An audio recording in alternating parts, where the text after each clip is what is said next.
Yeah, man, kick that shit.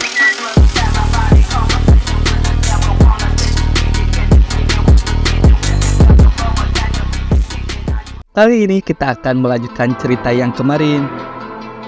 Daripada kita berbasa-basi, langsung saja kita ke alur ceritanya. Di sana terlihat Boya yang baru keluar dari toilet. Seketika dirinya terdiam karena melihat outsider. Ternyata outsider itu adalah Takahashi Osamu yang sedang menunggu temannya di toilet. Ternyata temannya itu adalah Katayama Chiaki. Terlihat Boya yang masih kaget karena melihat postur tubuh Chiaki yang tinggi besar. Lalu Boya bertanya, siapa sebenarnya orang itu? Chiaki pun hanya terdiam. Kemudian Osamu bertanya, apa Boya tinggal di daerah ini? Boya pun tidak memperdulikannya. Osamu juga sudah mendengar bahwa di kota Toarushi banyak jagoan. Lalu Osamu menceritakan bahwa mereka berdua dari kota lain. Dirinya juga tidak kenal dengan siapapun. Apa Boya mau mengenali mereka berdua kepada jagoan yang ada di daerah ini? Osamu melanjutkan perkataannya lagi. Dirinya juga pernah mendengar bahwa di kota Toarushi ada monster yang sangat kuat. Boya yang sudah kepedean berkata di dalam hatinya, tidak disangka dirinya bisa setenar itu. Tetapi monster yang dimaksud oleh Osamu adalah Rindaman. Seketika Boya pun sangat lemas setelah mendengar perkataan Osamu barusan. Osamu bertanya, di mana mereka berdua bisa bertemu dengan Rindaman. Lalu Boya menyuruh mereka untuk mendekatinya sebentar. Kemudian Boya pun berteriak bahwa mereka berdua orang yang sangat idiot dan menyuruh mereka untuk pulang ke kota asalnya. Osamu yang tidak terima langsung melayangkan pukulannya. Tapi Boya bisa menghindari pukulan dari Osamu. Chiaki pun menahan Osamu untuk jangan emosi. Boya berkata, apa Osamu masih penasaran sama dirinya? Lalu Chiaki bisa menenangkan amarah dari Osamu. Di sana juga terlihat Boya yang sedang meledek mereka berdua. Seketika Osamu pun emosi lagi setelah melihat tingkah laku dari Boya. Chiaki pun berusaha lagi untuk menenangkan Osamu. Kemudian Boya berkata, kenapa Chiaki yang seperti orang domo itu mencegahnya? Orang idiot seperti Osamu itu sangat pantas untuk disinggung perasaannya. Terlihat Osamu yang sangat terkejut karena Boya sudah menghina Chiaki dengan sebutan dongo. Seketika Chiaki pun terdiam setelah mendengar perkataan Boya barusan. Lalu Chiaki membandingkan Osamu. Boya pun tidak percaya dengan apa yang dia lihat. Chiaki pun langsung menyerang Boya sambil berkata bahwa dirinya itu bukan orang dongo. Kemudian Chiaki menendang Boya, tetapi Boya pun bisa menghindarinya. Chiaki juga berniat untuk membunuh Boya. Lalu Chiaki langsung memukul sangat kerasnya. Terlihat Boya yang bisa menghindari pukulan super itu. Osamu pun langsung menahan Chiaki. Boya yang bingung berkata, apa yang sudah dilakukan oleh orang gila itu? Osamu menceritakan bahwa Chiaki akan sangat gila kalau ada orang yang menghinanya dengan sebutan dongo dan meminta Boya untuk meminta maaf kepada Chiaki. Lalu Osamu pun kena dihajar juga karena sudah ikut campur. Osamu langsung meminta maaf pada Chiaki. Boya pun heran apa yang sedang dilakukan dua orang idiot itu. Tapi sialnya Boya tiba-tiba sakit perut lagi. Osamu yang marah menyuruh Boya untuk cepat meminta maaf kepada Chiaki.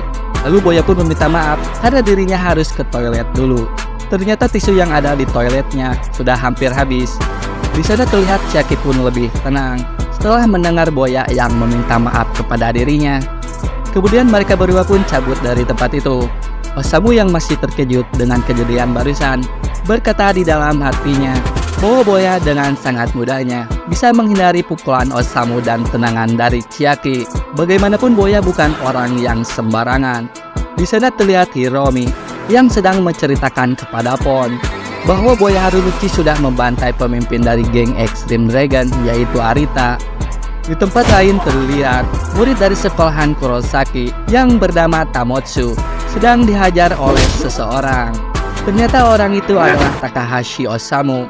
Lalu Osamu pun berkata kepada Tamotsu, jika dirinya sedang bertanya, maka seharusnya langsung dijawab. Chiaki menyuruh Osamu untuk jangan terlalu berlebihan. Osamu menjawab bahwa dirinya akan lebih santai sedikit. Kemudian Osamu pun bertanya, di mana mereka berdua bisa bertemu dengan Rindaman? Lalu Tamotsu menjawab bahwa Rindaman dari sekolahan Sujuran. Rindaman juga tidak pernah datang ke daerah ini. Osamu yang kaget karena dirinya pernah mendengar nama Sujuran yang dijuluki sekolahan para gagak. Sujuran juga terkenal dengan murid berandalannya. Lalu Osamu bertanya lagi, harus kemana mereka berdua agar bisa menemukan sekolah Sujuran yang terkenal jahat ini? Tamotsu menjawab, walaupun Osamu kesana juga, mereka berdua tidak akan bisa bertemu dengan Rindaman, karena Rindaman sering tidak masuk ke sekolah Sujuran. Chiaki pun mengajak Osamu untuk pulang aja. Osamu yang marah berkata, apa yang Chiaki takutkan? Bukannya mereka berdua ingin menguasai kota Toarushi. Osamu pun melanjutkan perkataannya, bahwa kota asal mereka itu sangat kecil dibandingkan kota Toarushi. Di sana juga sudah tidak ada lagi yang bisa mengalahkan mereka berdua. Damai itu sangat membosankan, dan bila mereka berdua tidak melakukan apapun di kota ini, maka mereka akan seperti katak dalam tempurung yang tidak pernah melihat lautan. Ternyata Tamotsu sudah cabut dari sana sambil berkata bahwa dirinya tidak akan membiarkan outsider pergi begitu saja dari kota Toarushi dengan keadaan hidup-hidup. Tamotsu juga akan memberitahu kejadian ini kepada bosnya dan menyuruh mereka berdua untuk jangan kemana-mana. Lalu Osamu pun akan menunggunya sambil berkata untuk membawakan sesuatu yang sangat keras untuk melawan dirinya. Kemudian rencana mereka berdua untuk bertemu Rindaman harus menundanya lain waktu, dan mereka akan sedikit bermain-main di daerah ini. Osamu juga ingin lihat apa yang bisa dilakukan oleh orang kota Toarushi. Memalukan jika mereka berdua pulang begitu saja tanpa membawa satu atau dua cerita yang bagus. Di tempat lain terlihat Boya yang akan pergi untuk makan bento. Lalu Boya pun membeli bento yang porsi besar. Di sana terlihat seseorang yang akan membeli ke restoran itu juga. Tiba-tiba Boya bertanya, apa tuan yang bekerja di City Hall? Orang itu pun menjawab bahwa benar dirinya bekerja di sana. Emangnya ada apa? Kemudian Boya pun sangat marah sambil berkata, kenapa tuan tidak melakukan tugasnya dengan sangat benar? Bahwa di toilet City Hall tidak ada tisunya. Kenapa itu bisa terjadi? Apa tuan ingin membodohi warganya sendiri? Boya pun melanjutkan perkataannya bahwa Boya selalu membayar pajak saat dirinya membeli rokok. Ketika warga yang taat hukum seperti Boya ingin ke toilet, kenapa tidak ada tisu di toiletnya? Lalu pelayan dari bento itu menyuruh Boya untuk berhenti mencari keributan di depan restorannya. Ternyata yang membuatkan bento untuk Boya adalah Rindaman. Kemudian Rindaman berkata, jika Boya tetap bikin keributan, maka Rindaman tidak akan memberikan bentonya kepada Boya. Lalu Boya pun sangat terkejut karena melihat Rindaman. Boya bertanya lagi, ngapain Rindaman di tempat seperti ini? Ternyata Rindaman sedang bekerja. Boya yang kesal berkata, apa Rindaman sudah gila? Tidak masuk sekolah Sujuran dan malah bekerja di tempat ini. Rindaman menjawab untuk jangan berteriak. Kemudian Boya pun langsung mengambil bentonya. Rindaman pun menyuruh Boya untuk membayarnya terlebih dahulu. Lalu Boya berkata bahwa tuan dari City Hall yang akan membayar bentonya itu. Boya pun langsung cabut dari sana. Rindaman pun hanya bisa terdiam melihat Boya pergi sambil berkata, orang gila itu tidak pernah berubah. Kemudian tuan dari City Hall menanyakan harga bento Boya yang super besar. Ternyata harganya sangat mahal sekali. Di tempat lain terlihat Osamu dan Chiaki yang sudah lama menunggu. Lalu Tamotsu pun baru muncul dan berkata kepada bosnya bahwa dua orang idiot ini dari kota lain, salah satu dari mereka juga sudah menghajar dirinya. Ternyata bosnya itu adalah Maruken. Kemudian Maruken bertanya, siapa yang sudah menghajar Tamotsu? Apa mereka pikir bisa datang ke kota Toarushi dengan seenaknya? Tidak segampang itu untuk mematahkan pohonnya begitu saja. Lalu Osamu pun langsung menendang Maruken. Dengan cepatnya Osamu melayangkan lututnya, membuat Maruken kesakitan. Hebatnya Maruken langsung membalas dengan pukulannya, tetapi Osamu tidak terjatuh. Lalu Maruken pun menanyakan identitas asli dari Osamu. Kemudian Osamu pun menjawab, akan Osamu kasih tahu jika Maruken bisa mengalahkan dirinya terlebih dahulu.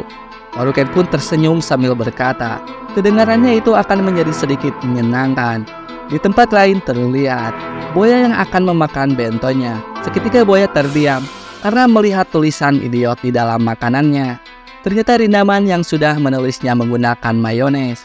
Boya pun berusaha untuk menahan emosinya itu. Tiba-tiba Boya pun sangat marah karena Rindaman sudah kelewatan, tidak memberikannya sumpit di makanan Boya. Di lain tempat terlihat Maruken yang memukul Osamu, tetapi Osamu bisa menahan pukulan dari Maruken. Dengan sangat kerasnya Osamu menyerang Maruken menggunakan sikunya. Osamu pun langsung menarik Maruken dan menyerang Maruken lagi dengan lututnya. Osamu juga tidak memberikan waktu bangun kepada Maruken. Kemudian Osamu pun langsung melayangkan tendangannya, membuat Maruken terpental. Tamotsu pun sangat terkejut setelah melihat bosnya sudah ditumbangkan. Lalu Osamu pun kaget karena Maruken bisa berdiri lagi. Osamu langsung memukul Maruken, tetapi Maruken dengan mudahnya menghindari pukulan dari Osamu. Maruken pun melayangkan pukulan yang sangat kerasnya tepat di muka Osamu. Terlihat Maruken yang sudah gila langsung membantai Osamu sangat brutalnya, membuat Osamu terbang tidak karuan. Di sana juga terlihat murid dari Kurosaki dan Kakuken yang sedang mencari Maru. Mereka berdua pun melihat Tamotsu, lalu Kaku menanyakan keberadaan Maru. Ternyata Osamu sudah ditumbangkan oleh Maruken. Chiaki pun sangat kaget karena Osamu sudah dikalahkan. Kemudian Maruken bertanya, apa Osamu masih mau bertarung lagi? Osamu pun menjawab bahwa dirinya tidak mau lagi. Ini sudah lebih dari cukup. Dan Osamu juga sudah mengakui kekalahannya. Chiaki langsung membantu Osamu untuk berdiri. Kakuken yang masih heran bertanya, apa yang sudah terjadi? Maruken pun menjawab bahwa tidak ada yang istimewa. Lalu Kakuken melihat ke arah Chiaki dan Osamu sambil berkata, siapa kalian berdua? Maruken pun langsung menahan Kakuken. Maruken yang sudah mengalahkan Osamu, tetapi Osamu belum memberitahu identitas aslinya.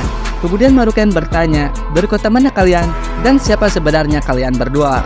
Lalu Osamu pun memberitahu identitas aslinya, bahwa dirinya bernama Takanashi Osamu dan temannya itu bernama Katayama Chiaki. Mereka berdua juga murid kelas 2 dari sekolahan Yurigawa Selatan. Maruken pun baru mengerti setelah mendengar nama sekolahan Yurigawa Selatan sambil berkata di dalam hatinya, jadi itu sebabnya Osamu sangat kuat. Kemudian Osamu juga ingin tahu nama mereka berdua. Duet maut dari Kurosaki pun memperkenalkan dirinya. Di sebelah kanan ada Maruyama Kenichi yang lebih dikenal dengan nama Maruken. Di sebelah kiri ada Kadojumi Kenichi yang lebih dikenal dengan nama Kakuken. Marukaku juga murid dari sekolahan industri Kurosaki. Ternyata mereka semua satu angkatan. Lalu Osamu bertanya, jadi Maruken dan Kakuken yang terkuat di sini. Tapi bukan mereka berdua yang nomor 1 di daerah ini. Di Daily Store terlihat Osamu yang memberikan minuman kepada Maruken dan meminta maaf karena sudah bertarung dengan dirinya. Osamu juga melanjutkan pertanyaan yang sebelumnya, apa masih ada orang yang sangat kuat seperti Maruken dan Kakuken? Lalu Kakuken bertanya, apa Marukaku benar-benar terlihat sekuat itu? Osamu pun menjawab bahwa muka sangar Maruken dan Kakuken saja tidak ada duanya. Kemudian Kaku berkata kepada Maruken bahwa mereka berdua sudah berkenalan dengan orang yang sangat istimewa. Lalu Osamu menanyakan pemimpin dari Marukaku. Maruken pun menjawab bahwa pembentuk dari aliansi Kurotaki dan pemimpinnya adalah Bulldog dari sekolahan Takia. Osamu bertanya, apa Bulldog sangat kuat? Lalu Maruken menjawab bahwa Bulldog itu orang yang sangat kuat, tetapi Maruken belum pernah kalah sekalipun darinya. Dan Kakuken juga sudah bertarung 3 kali melawan Bulldog. Tidak pernah sekalipun Kakuken dikalahkan. Osamu yang masih terkejut berkata, bagaimana bisa Bulldog menjadi pemimpin dari mereka berdua? Awalnya Maruken pikir dirinya itu bisa menjadi seorang pemimpin. Tetapi Marukaku menyadari ada sesuatu yang sangat spesial ketika sedang bersama Bulldog. Bulldog juga bukan cuma petarung yang kuat. Ternyata Bulldog seorang pria berkarisma yang mampu membuat semua orang mengikuti Bulldog hanya dengan sekali melihatnya saja. Itulah yang tidak dipunyai dari diri Maruken dan Kakuken. Aliansi Kurotaki juga menjadi sangat besar semenjak Bulldog yang memimpinnya. Nyatanya sekarang Maruken dan Kakuken tidak berpikir bisa mengalahkan Bulldog lagi. Osamu pun hanya bisa terkesima setelah mendengar perkataan dari Maruken dan Kakuken. Ternyata ada orang yang seperti itu di kota Toarushi. Kemudian Maruken pun langsung mengajak Osamu untuk bertemu dengan bos mereka. Di sekolah Takia terlihat pasukan dari aliansi Kurotaki yang menyambut kedatangan Maruken dan Kakuken. Di sana juga terlihat Osamu dan Chiaki yang hanya bisa terdiam. Murid dari Kurosaki yang sudah menunggu. Kedatangan bosnya itu mengabarkan berita buruknya bahwa Bulldog sudah menunggu di dalam. Lalu Marukaku mengenakan Takanashi Osamu dan Katayama Chiaki kepada Bulldog. Terlihat mereka berdua pun memberikan rasa hormatnya. Ternyata nama belakang mereka berdua sangat sama. Kemudian Furukawa Osamu memperkenalkan nama aslinya, atau yang lebih dikenal dengan nama Bulldog. Bulldog juga menyuruh Chiaki dan Osamu untuk memanggil dirinya seperti itu juga. Di sana terlihat tekanan si Osamu yang hanya bisa terdiam setelah melihat Bulldog. Lalu Kakuken menyuruh Osamu untuk jangan nervous begitu. Osamu pun berkata di dalam hatinya, seperti yang dikatakan Maruken dan Kakuken, Bulldog seorang pria berkarisma. Hanya dengan sekilas saja melihatnya, Osamu sudah cukup memahami bahwa Bulldog memang pantas untuk menjadi seorang pemimpin. Osamu meminta kepada Bulldog untuk memberitahu mereka berdua siapa orang yang terkuat di kota Toarushi. Kemudian Bulldog menyuruh informannya untuk menceritakan kepada Osamu dan Chiaki. Lalu anak buah dari Bulldog pun menceritakannya. Dirinya juga tidak bisa menentukan siapa yang nomor satu di kota Toarushi. Tapi dirinya itu mencoba menganalisa dari kabar dan laporan. Pertama di barat ada Maruken dan Kakuken dari sekolah industri Kurosaki. Lalu pastinya ada Bulldog dari sekolahan perdagangan Takiya. Selanjutnya ada Yagisawa Akira dari Sukamoto. Di sekolah Nanamori ada Hirajima Shingo.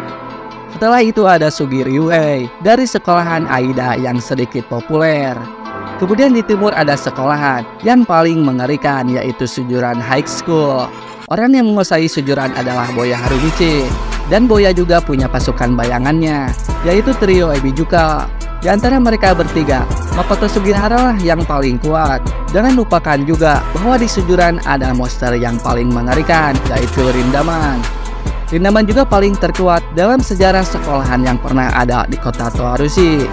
Lalu ada Kuno Ryushin dari The Throne of Ornament. Ryushin juga pernah dikalahkan oleh Boya Harumichi, tetapi tidak diragukan lagi bahwa Ryushin orang yang sangat tangguh. Lalu ada Ishikawa dari sekolah Kawada. Di sekolah perdagangan Hadani ada Kikawa Brother. Itu semua nama-nama orang terkuat.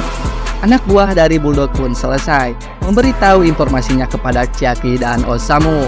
Saya akan menceritakan sedikit. Mereka semua sudah melupakan bahwa di kota Toarushi juga ada pasukan pembunuh dari Akademi Hausen. Tetapi sayangnya di sini tidak dijelaskan.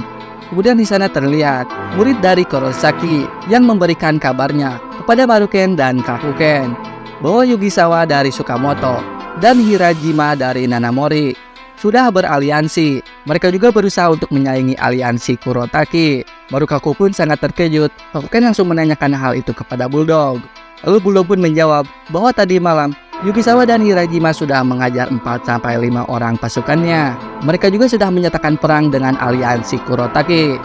Di sana terlihat Marukaku yang sangat marah setelah mendengar kabar buruk itu. Maruken dan Kakuken juga tidak akan membiarkan masalah ini begitu saja. Lalu murid dari Kurosaki berkata, masalahnya mereka ingin menyelesaikan ini dengan bertarung 1 lawan 1. Mereka juga meminta untuk menentukan waktu dan tempatnya. Apa Yugisawa dan Hirajima pikir bisa mengalahkan Bulldog 1 lawan 1? Murid dari Takiya pun mengkhawatirkan bosnya. Kemudian Bulldog pun menyuruh mereka semua untuk jangan khawatir. Akan Bulldog tunjukkan kepada aliansinya bahwa dirinya lah yang akan menang.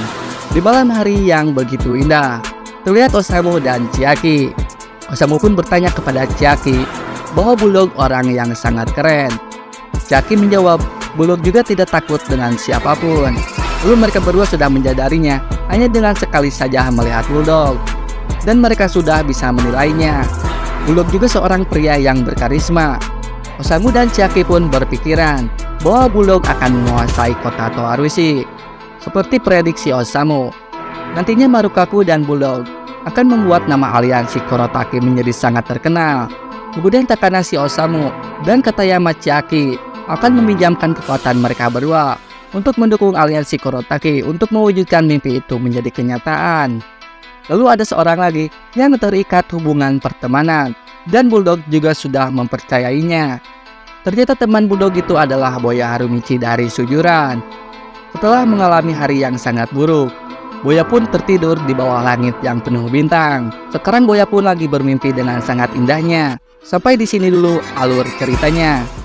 Bagian berikutnya kita akan menampilkan yang menarik.